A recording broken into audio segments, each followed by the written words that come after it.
our presence within our own organization, within the hierarchy that we are working in, within the context of either the social, business, or community that we operate in. Learning to write emails. First of all, read your own emails. Read the emails that you are getting. Read the emails that you are sending out. Remember, this is a formal communication that you are sending to somebody else. If you are part of a company, this is a legal document. Ensure that all the facts, data, statistics are clear and that every part of your email is vetted or proofread by somebody senior, depending on the kind of emails that you have to do in degree of importance. Many people think, oh, I studied in an English medium school. I can read and I can write. Why do I need to bother about emails? But the fact of the matter is, if you don't pay attention to your emails, you will not progress up your professional ladder. When you enter an organization, the number of emails you get is limited. It might be 5, 10, 15, depending on the kind of organization that you have. They may be just instructions from your boss. They may be emails from your group team, some events, social events, all of those within the organization. But when you progress to becoming a project leader or a team leader, the number of mails that you get will increase exponentially. And you will only be in a position to become a team leader or a project leader if your communication skills have kept up with your position. Don't ever think, oh, I'm just at the bottom of the ladder, I'm just a very junior cog in the machine. It doesn't matter what kind of communication I have because everyone just reads it and I just have to do what my boss says. The day you enter an organization, learn, learn, learn. Lifelong learning is the only mantra you have to improve your communication skills and especially your email writing. When you are sending an email or when you are receiving an email, be careful, read who, it's what we all do. When we check out our email boxes, the first thing we do is to check out who sent the email. You will always disregard those that you think are frivolous forwards. And you will pay attention to your boss's emails first. Degree of importance that you pay. When you are replying, read every email carefully. See if there is any action required. Don't just react or respond. Reflect on the message within that email and see, do I have to do this? Do I have to ask someone else to do something? Do I have to gather information? What do I need to do? The minute you are proactive in the way you even answer your emails, you will find whoever is in a senior position to you will immediately start entrusting you with more and more work. The subject matter that you write in the emails should be short and crisp and relevant. Is there a meeting the next day? If it is within the group, you can just say, we meet tomorrow, meeting tomorrow. And the message, the body of the mail should cover venue, details, time, agenda, cover that. Be crisp, be clear, be concise. Most importantly, be correct and be courteous. When your facts are there, when your statistics are there, when you are replying exactly as required for every single context, you will find your boss is relying more and more on you. Take a little bit of effort, do a little research, and you will find that when you put in a little bit extra, you will be given more and more responsibilities. The art of writing emails is actually an art rather than like the old letter writing, because you will find people don't pay attention to grammar, they don't pay attention to spellings, they don't pay attention to punctuation. Please learn to write. Today people don't write English, they only write SMS. Everything is a short form. Even in the most formal mails, I get suddenly the letter U instead of Y-O-U. Instead of S-W-Y-O-U, I get the letter C and the letter U. I get a response that says GR and the numeral H to say great. Absolutely acceptable for SMSs, not acceptable for emails. Learn to tailor your language according to the recipient. If you are writing to someone senior, if you are writing to someone within your organization, use all the jargon that you want, use all the abbreviations that your organization uses. But if you are writing to somebody outside the organization, expand those terms. Make sure the other person understands what is the jargon. Make sure that he or she knows what is the context in which you are speaking, explain why you are using these terms, and then carry on. The longer the mail, the less spend reading that.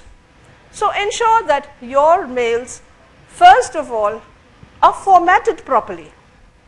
Don't have rambling sentences without punctuation marks, capital letters at random, full stops in the middle of a sentence, or at the end commas somewhere else. All of these are very, very jarring for the reader because we can't make sense of what the person is saying. Format it neatly and clearly. Use bullet points. Make sure that the paragraphs, make sure it's neatly formatted. Make sure as far as possible you convey the maximum amount of information with the minimum amount of words. Emails can make or break your career. There's a very, very simple formula if you want to improve your vocabulary and if you want to improve your writing skills. And for this generation, it should be the easiest formula to remember. It's called WWW. All right, and invented by Nina John, so please make a note of that. It says, read whatever you can, whenever you can, wherever you can. WWW.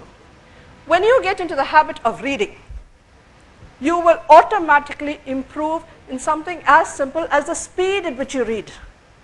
So as a junior, if you are getting 20 mails a day, by the time you're a project leader and you get 30, 50, 100 mails a day, you're able to dispose of those mails much faster. You are actually grooming yourself for the next position. By the time you're a country head or a head of a vertical, you will be getting 300 to 400 emails a day. You cannot afford to keep them pending. First lesson, read all your emails, respond. Say, I have received this email. If you can take action immediately, dispose it off. Otherwise, just say, I have got this email. This will be the action. I will get back to you in a few days. Avoid keeping a long list of mails in your inbox. As far as language is concerned, exactly like I said in the telephone things, be courteous, be correct. Address people formally, especially clients, especially superior officers, especially anyone outside your own immediate official circle. Be friendly only with people within your group. Slang, jargon, abbreviation, only to people where it is appropriate. Use the right language because when you use the right language in the right context, you impress your boss, you impress your client, you impress the right people. But if you don't, you will create the wrong impression. Remember, the secret about communication is that you must use communication to express an emotion or to convey some information, not necessarily to impress. But if you express yourself well, you will impress other people. So ensure that both your vocabulary, your formatting, the words that you use, all of these are according to the email that you have. Mr. Vijay Balaji was talking about etiquette. Etiquette on the net is also called netiquette. I'm sure many of you would have come across this word netiquette, which covers the details of how you correspond on the net. Avoid using all caps. Avoid flaming or abusing other people. Within any organization, please remember there are very stringent privacy and copyright laws. Don't send confidential information outside of your organization. Don't discuss stuff within your organization with unauthorized people. If an email has gone somewhere by mistake, there is a company disclaimer, but it is your responsibility to ensure that emails are sent to the right person. Ensure also that your emails are a model for other people. Learn to use the right words in the right context, and ensure that whenever you get an email, you understand what that email is about. Today you're writing good emails, tomorrow you will be asked to write reports. Tomorrow you will be asked to analyze and collate data that will be useful for your company in so many different ways. Learn to read, learn to write. They sound so basic. Learn to understand when do you use the email, when do you use the telephone. If you have a particular issue, talk to that person, get things underlined, get the issues clarified on the phone. Don't just send emails back and forth. If you remember some of the movies, the boss is sitting there, the secretary is in the next cubicle, and they're sending emails to each other. That is exactly the situation that we have now. Remember, the better you know your colleagues, the better you can talk to them over the phone. Learn to use both the telephone and email as a way of improving your relationships. When writing to clients, understand what does the client want, what can you give, what can you promise, what can you not. It is only within the organizational authority that you have that you can send a particular email. Ensure that it is formatted in a way that is easy for the reader to see. Have your subject matter clearly done. Have it formatted in terms of paragraphs, bullet points, any explanations that are required. If you are sending attachments, please check with the recipient whether you can send that attachment or not. There are two issues for this. Is that attachment that you are sending compatible with the system that is going to receive it? Secondly, does his or her email box have enough capacity to receive the kind of attachments that you are sending? So overall, in terms of emails, remember that if you write a proper email, it is the first step to your professional qualification within the organization. Most people just take it for granted. Oh, it's an email. I have to read it, I have to write it, I have to send it. And they don't go into depth of how do I write a better email, how do I ensure that my recipient has understood the mail that I sent. Follow up. Second thing, do not assume that because you sent the email was received. If the email has been received, do not assume that it has been sent and it has been read. And if it has been read, do not assume that the person is actually going to take action on it. So first of all, ensure that if the issue is really important enough, check whether the email has reached. Sometimes it goes into the spam folder. Secondly, has it been read by the other person? Thirdly, is that person going to take action or not? So any email that you have, the degree of importance and the degree of action that you want from the other person will depend entirely on the issue. As far as any communication within the organization is concerned, you can be as casual as you want, but remember again, it may sound cute, it may sound very nice, but do not use smileys, emoticons, and I had a training session in one of the BPOs where this particular person would sign in terms of a cheetah running across the bottom of the page. Now those are the kind of unprofessional things that you have which you should avoid. And most importantly, whatever your email ID, please keep it professional.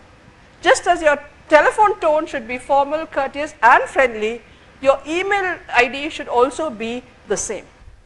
Don't have emails that say Susie Kitty or Cuddly Kitten or Sexy Tom or Vishwanath or whatever it is. It gives a very, very bad impression for the other person. They're most unlikely to send interview call to somebody that has an email like that. I'm saying that because I've seen these kind of mail IDs and therefore I know.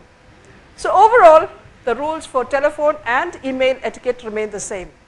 Be clear, be concise, be correct and be courteous. Use the telephone and the email as a tool of communication that will help you improve and that will help you seize the day as a professional in any industry that you have. Thank you.